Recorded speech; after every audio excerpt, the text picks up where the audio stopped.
And this is my garage.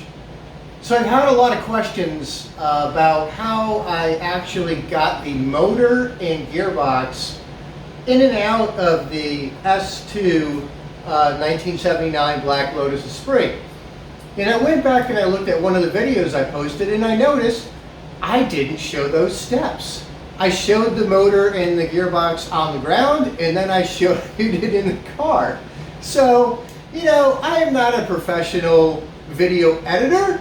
And I do the best I can, and sometimes I miss stuff, and that seemed like it should have been pretty obvious to me, but it wasn't. But anyway, so I got a short video here. I found the old videos of when I did put the motor back in the car. I do have that. So here's a short little video update on how I got that motor and gearbox back in the S2. All right, so check it out. All right, operation underway. So here's what I got. Underneath, I've got a transmission jack right there, tucked in between the legs of the engine hoist. I've got the engine hoist. It's on the lift. And what I did was I jacked up, let me show you the engine. All right, so I got a strap on the motor. So I jacked up the motor first, and it was a pretty severe angle, really severe angle. It was like 40, at least 45 degrees going in there. So I needed a lot of clearance. And so a couple issues I ran into. One, I had to take the motor mounts off. They were interfering. The second one was the linkage for the transmission that comes from the gear shift knob. Had to pull the linkage to the back off. That was in the way. And then finally, what I found was, I'm going to switch camera positions here.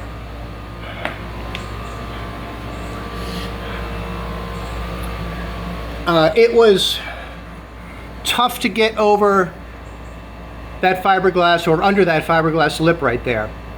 So I was hitting that quite a bit when I tried to continue to jack the motor up without having sufficient angle. So I had to put the car a little higher on the lift, get more angle on the engine.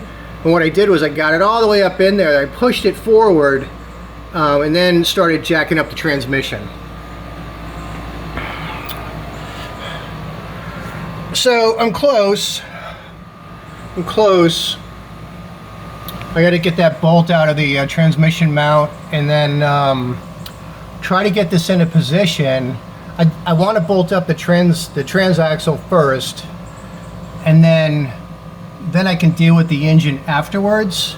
And if I have to, I can let the engine rest on the cross member while I lower the car a little more and reset the engine hoist. So I can just have better maneuverability of the engine hoist. And also I'm trying to avoid taking the rear hatch off. I'm pretty doggone close, so I need more lifting height. I think I'm going to take these struts off and see how much height I can get on that rear hatch and support it so it doesn't come crashing down, and try to get it the rest of the way in, kind of with those ideas in mind. But you know, it's close. Hey, at least it's no longer on the engine stand and it's no longer on the floor, so it's at a good angle. I feel like I'm getting pretty close. I feel like if I got it this far, I can get it the rest of the way. This for me was the scariest part. So I'm feeling a little success already, even though I gotta be careful, right? Don't count your chickens. So there you go. Hopefully update soon. All right, update. It's been about 45 minutes. I got the transaxle bolted in there. Woohoo! Oh, that's a good feeling. That's a good feeling. So up top, I've still got the motor on the engine hoist, but the straps are right in the way of the motor mounts. So, good planning on my part there. I'm going to have to let the engine hoist down a little bit, let the motor rest on the cross member for a minute, reposition the strap, jack it back up, and then negotiate those motor mounts into place. And I think when the motor mounts go in, the engine hoist goes away, the engine stand goes away, the transmission stand goes away, and actually we'll have something that resembles a car again. So I'm pretty excited about that. So yeah, in just a second you'll see that, should see that motor in with the engine mounts on. Well, I don't know how helpful that was. Like I said, I just had those videos laying around and I never posted them, so I want to get them up there. I guess my biggest takeaways from that, thinking back, were realizing that I had to lift the gearbox up and get those mounted first. And then on the motor, I had the motor mount arms off to give me more room to maneuver that engine in. And once I got the gearbox mounted, I put the motor mounts on the motor mounting arm, and then I positioned that into place and then bolted it to the block. And then I did that on both sides, and then I let the engine down.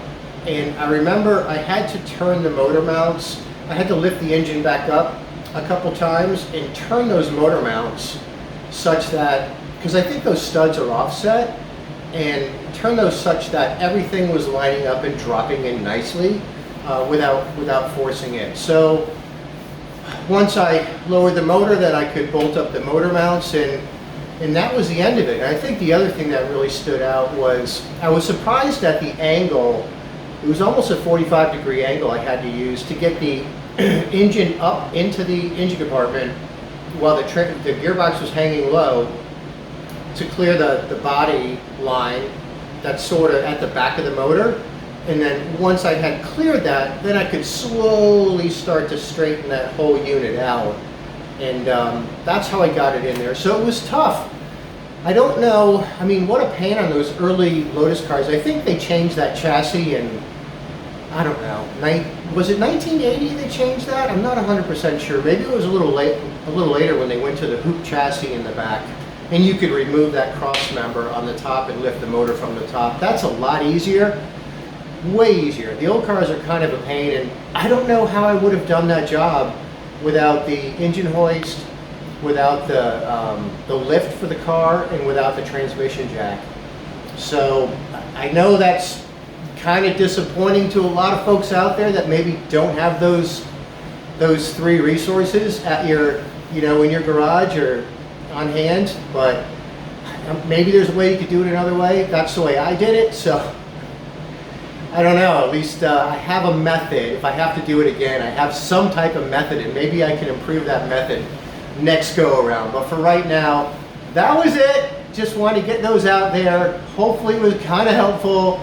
And I'm still working on the Lotus Esprit cooling, and I'm going to post a video on that pretty soon.